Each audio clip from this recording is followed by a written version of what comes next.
government. What do you want to say about all of this spending and the efforts by some of these liberal judges to stop President Trump from allowing Elon Musk access to these issues? So, as you're aware, a radical left judge said that the Secretary of the Treasury cannot access the Treasury computer system.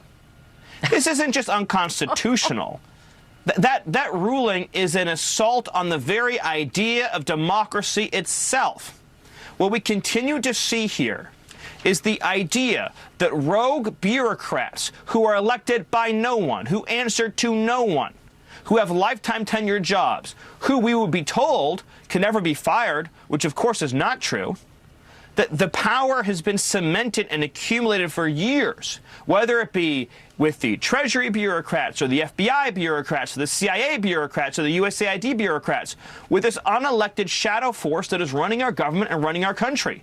Donald Trump is engaging in the most important restoration of democracy in over a century by saying that we are going to restore power to the people through their elected president and his appointed officers.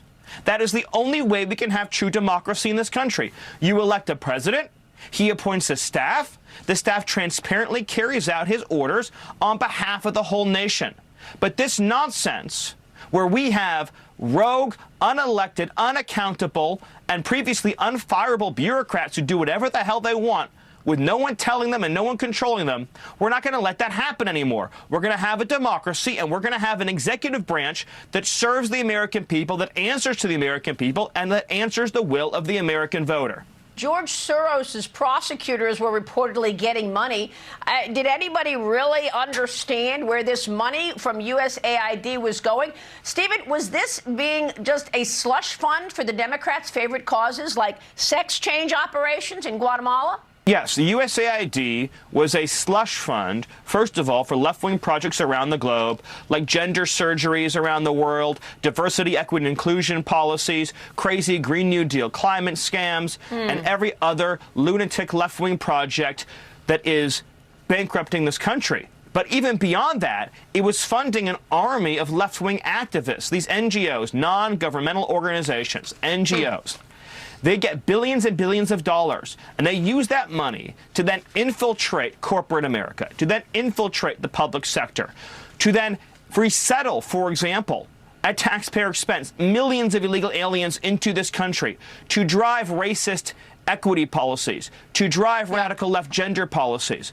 And so what we've learned is that the left's, this mammoth left-wing power structure, plus left-wing media, wasn't organic. It wasn't created naturally. It was funded by taxpayer dollars. And that is why they are screaming and screeching so loud now, is because President Trump is cutting off the slush fund to the organizations that hate and hurt America.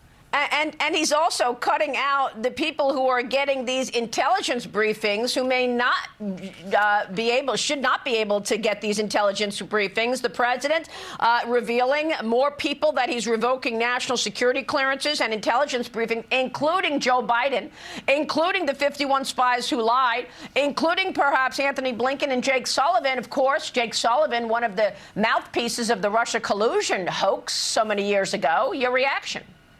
Yeah, this is part and parcel of the same issue.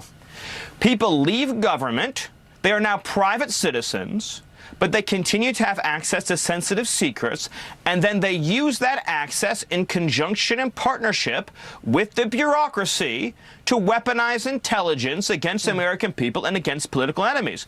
And President Trump is saying, no, that stops. Drain the swamp isn't just a talking point, it is a mandate.